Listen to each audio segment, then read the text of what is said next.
अध्याय 5. श्री गणेशाय नमः. श्री सरस्वते नमः.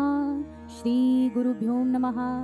हे परब्रह्म सद्गुरुमूर्ति, ब्रह्मरूपी तू ही विभूति, रुक्मिणीवर लक्ष्मीपति तू ही माता पिता, तेरा रूप निराकार जो समाया चराचर, जो है सर्वस्व का आधार अविद्या माया प्रकृति का, जैसा उचित लगे जिसको वैसा ही भजे तुझको, असंख्य नामों से पूजे तुझको दुनिया सारी।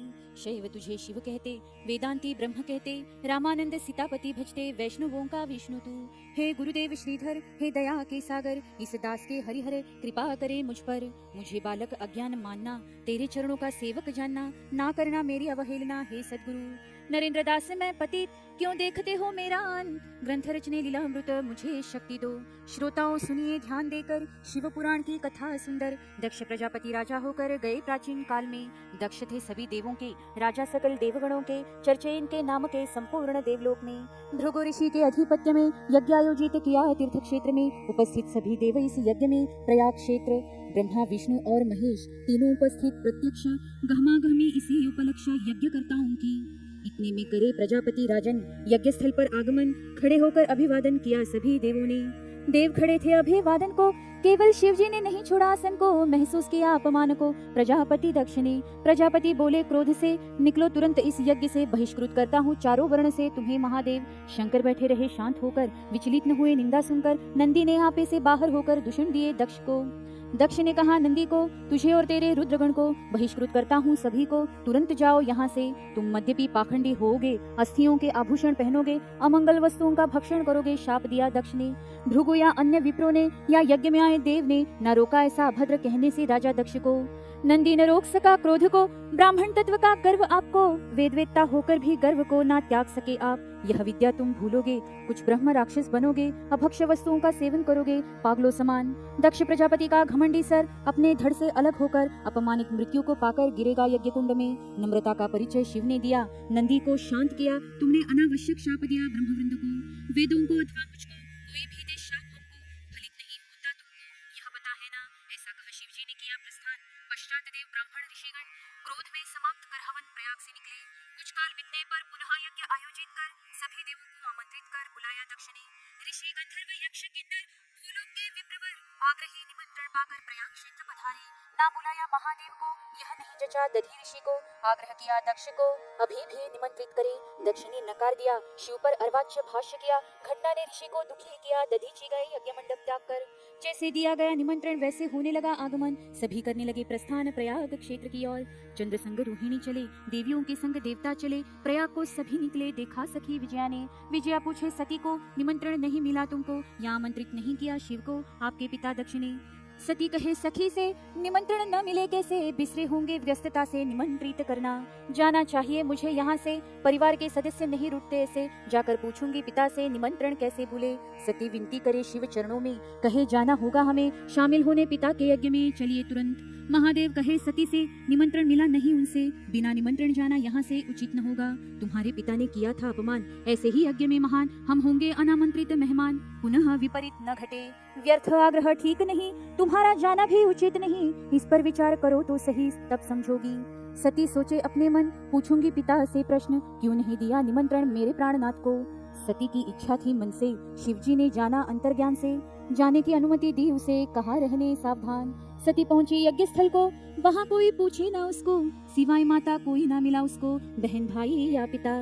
सती यज्ञ मंडप को निहारे, देवता वहाँ आए थे सारे, निकाले थे देवों के लिए सारे सम्मान के भाग, जो देवता नहीं थे आए उन्होंने भी थे भाग पाए, महादेव को बिसराए सम्मान का भाग देने। सती हुई क्रोधित भयंकर, पिता को शिवजी की महानता बताकर दोष मढ़ने लगे देवताओं पर, सभी उपस्थित अपमानित किया तुम सबने, देवों के देव को अपने, लज्जा छोड़ी तुम सबने इस यज्ञ मंडप में। दक्ष ने कहा अमंगल कही का, पति तेरा निवासी स्मशान का, प्रेतों की राख श्रृंगार उसका। बोले सती को, ऐसे अमंगल को आमंत्रित कर, अशोभनीय यज्ञ करूं क्यों कर, भूत प्रेतों से निकाल कर क्यों बुलाऊं इधर, यदि आता है क्रोध तुम्हें, क्यों आई हो यज्ञ में, आमंत्रित किया किसने तुम्हें, चली जाओ यहाँ से। सती अति अपमानित हुई, सबके समक्ष निंदा हुई, पति निंदा न सहन हुई, क्रोध में बोली पिता से, आपके मुख से शिव निंदा सुन अपवित्र हुआ ये शरीर और मन। त्यागती हूँ आपका शरीर और जीवन, नहीं मुझे जीवित रहना। सती ने की योगाग्नि उत्पन्न, झोंका अपने को अग्नि में गहन। हुआ उस स्वाध्वी का दहन, सभी देवता घबराए। हाहाकार मचा उस स्थान पर, शिवगण आए दौड़कर। युद्ध के लक्षण देखकर भृगु ने वीर निर्माण किए। वीरों और गण का युद्ध हुआ और एक दूसरे पर प्रहार हुआ। शिवगणों का संहार हुआ, देव पड़े चिंता में। इतने में हुई आकाशवाणी, दक्ष ने की अनहोनी। अनर्थ की स्थिति थी आनी, सभी यहाँ से प्रस्थान करे। बचे थे जो शिवगण, उन्होंने जाकर किया कथन। जो घटा उस प्रसंग का वर्णन महादेव से। महाभयंकर प्रसंग सुनकर महादेव ने क्रोध से भरकर जटा अपनी शिला पर पटक कर वीरभद्र निर्माण किया। दक्ष ने किया पाप घोर, करो यज्ञ का विध्वंस जाकर। उसकी गलतियों को सजा देकर तुम वापस आओ। आज्ञा दी वीरभद्र को, लेकर जाओ शिवगणों को। उस अहंकारी प्रजापति को सबक सिखाओ। वीरभद्र रौद्र रूप धारण कर शिवगणों के साथ आया दौड़कर। यज्ञ स्थल पर उसे देखकर दक्ष बहुत घबराया। श्री विष्णु से करे विनती, रक्षा मेरी करे श्रीपति। आप बिन नहीं किसी में शक्ति त्राता मेरे। विष्णु ने किया नकार, मुझसे है विनती बेकार। किए तूने पाप अपार, स्वयं रक्षा करो अपनी। दक्ष लगा देवताओं से याचना करने, इस संकट में आओ तारने। यज्ञ का रक्षण करने आप सभी तुरंत। कुबेर वायु वरुण अग्नि यक्ष चरण और सभी देवगण दौड़कर आए युद्ध स्थल। हुआ युद्ध घनघोर, वीरभद्र से चहुं और अनेक देवों का संहार हुआ युद्ध में। वीरभद्र से सभी हारे, ब्रह्मा विष्णु अपने लोक पधारे। बेहाल हुए उपस्थित सारे महादेव की सेना द्वारा। पूछ के दांत तोड़े, भग के नेत्र फोड़े, भृगु के केश उपारे, सारे दाढ़ी के। सभी को किया त्रस्त, नजर न आए दक्ष, स्वयं न आए समक्ष। ढूंढ कर निकाला कोने से, किया धड़ से अलग मुंड को। आहुति दी अग्नि कुंड को, ध्वस्त कर यज्ञ कुंड को। दक्ष वध कर विजयी हुए, शिवगणों संग किया प्रस्थान। कैलाश पर हुआ आगमन, सारा वृत्तांत कथन किया महादेव से। इधर सब हुआ विपरीत, सारे देव दुखी अत्यंत। ब्रह्मा समक्ष हुए उपस्थित, इसका हल ढूंढने। ब्रह्मा से करे विनती, दक्ष को करे जीवित जगतपति। आवश्यक है यज्ञ पूर्णाहुति, सृष्टि कल्याण हेतु। सुझे ना कुछ ब्रह्मदेव को, कहे चलिए विष्णु लोक को। वही सुलझाए इस प्रसंग को, ऐसा मुझे भी लगता। वैकुंठ पहुँच करे प्रार्थना, भगवान विष्णु से करे याचना। हुई है यह अक्षम्य घटना, किंतु मार्ग निकाले। करने विश्व का कल्याण, आवश्यक यज्ञ पूर्णाहुति महान। दक्ष को देकर जीवन दान, एक बार क्षमा करे। हम सब करते हैं विनती, कृपालु हो श्रीपति। कृपया टाले यह विपत्ति हमारे लिए। विष्णु बोले देवताओं को, तुमने अपमानित किया गिरिजापति को। दक्ष सहा अनेक देवों को अहंकार हो चला था। आओ महादेव की शरण, पकड़ो उनके चरण। उनकी पूर्वाज्ञा से ही पावन यज्ञ आरंभ होगा। देवताओं ने वैसा ही किया, महादेव की शरण लिया। शिवजी ने भी क्षमा किया राजा दक्ष को। कथा का तात्पर्य यह है, अहंकार यह रोग दुर्धर है। इसी से ही रावण ने गवाया है 14 चौघड़ियों का राज्य। इसलिए ना करो अहंकार, अहंकार है रसातल का द्वार। मन और बुद्धि को यह ज्वर ग्रसित करे। कभी भी किसी भी प्राप्ति का अहंकार न करो उसका। जो मिले उसे प्रारब्ध का प्रसाद समझो। जो हमें प्राप्त होता वह सदैव अल्पायुषी होता, यही हमेशा याद कराता संतों का वचन। यह देह तक नहीं हमारा, पूछो मन से बुद्धि द्वारा। हाथों से घटे कर्म हमारा, उसके जिम्मेदार हम। इसलिए नित्य सत्कर्म करना, किसी का ना बुरा करना। परोपकारी वृत्ति से घृणा न आए। जो भी कर्म हम करते वह सभी संचित होते, उसी का फल प्राप्त करते पुनः जन्म लेकर। धन संपत्ति शरीर शक्ति यही बनाए अहंकारी व्यक्ति। कर्म फल देकर करे नियति, हिसाब उचित समय पर। इसलिए ना करो कभी अहंकार, देखो सभी में ईश्वर। दुर्बुद्धि कुविचार त्याग दो। संत श्रेष्ठ नामदेव ने विठ्ठल से की प्रार्थना उन्होंने। आइए वह अभंग सुने इस तरह। अहंकाराचा वारा न लागो राजसा, माझ्या विष्णुदासा भाविकांसी। शरीर प्राणांची करीन कुरवंडी, क्षण एक न सोडी संग तुझा। ईश्वर का करो स्मरण, तब शुद्ध रहता है मन। पूरे मन से हो मनन, यह ध्यान रखे। श्रद्धा में हो सच्चा मन, तब प्रसन्न रहे नारायण। स्वीकार न करे भगवन शब्द पांडित्य केवल।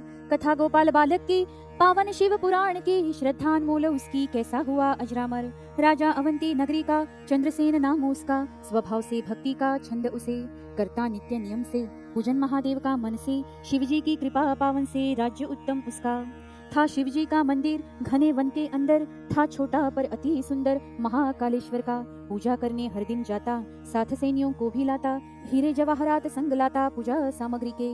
षोडशोपचार पूजा कर, साष्टांग प्रणाम कर। आता ऐसे संपन्न कर दोपहर को। राजा के वहां से जाने पर गोपाल पहुंचता मंदिर। फूल पत्तों की माला बनाकर महादेव को पूछता। परिस्थिति सहायता न करे, फल फूल की व्यवस्था कैसे करे। किंतु श्रद्धा से हर दिन करे पूजन महादेव का। ऐसे ही पूजन का चले नियम दोनों का। पार्वती पूछे शंका, इनमें श्रेष्ठ भक्त कौन? शिव जी कहे पार्वती से, करता हूँ लीला देखो उसे। कहे कनिष्ठ या ज्येष्ठ किसे, तुम ही निर्णय करो। नियमानुसार राजा आकर करने लगा पूजन वहां पर। तब हिलने लगा भयंकर मंदिर तूफान से। राजा से कहे प्रधान, तुरंत कीजिए प्रस्थान। मंदिर गिराएगा तूफान, चोट आपको पहुंचेगी। राजा ने डर के कारण मध्य में छोड़ा पूजन। तुरंत त्यागा कानन, राजमहल की ओर दौड़ा। शांत हुआ तूफान, दोपहर गोपाल का हुआ आगमन। करने लगा पूजन अर्चन, फिर आया तूफान। आंधी से हुआ सब क्षत विक्षत, उड़ गई मंदिर की छत। लकड़ी के लट्ठ बचे बस भयंकर तूफान में। तूफान की तीव्रता में मंदिर लगा हिलने। लकड़ी के लट्ठ लगे गिरने नीचे की ओर। कठिन ऐसे प्रसंग में भी गोपाल नहीं घबराया, तब भी नहीं चिंता की अपनी भी शिव जी के लिए। तुरंत झुक गया शिवलिंग पर, कहे प्रभु मुझे क्षमा कर। न रुष्ट हो इस हरकत पर, मैं नहीं पात्र इसके। समझिए ईश्वर प्रसंग में इस दुर्धर, सहायता कोई और मैं नहीं कर सकता। करूं प्रार्थना यमराज तुमको, चाहे दे दे मृत्यु मुझको। पर न चोट मेरे भगवान को कोई भी पहुँचे। गोपाल की श्रद्धा देखकर पार्वती माता संतुष्ट होकर आंधी तूफान को रोककर प्रकट हुए शिव पार्वती।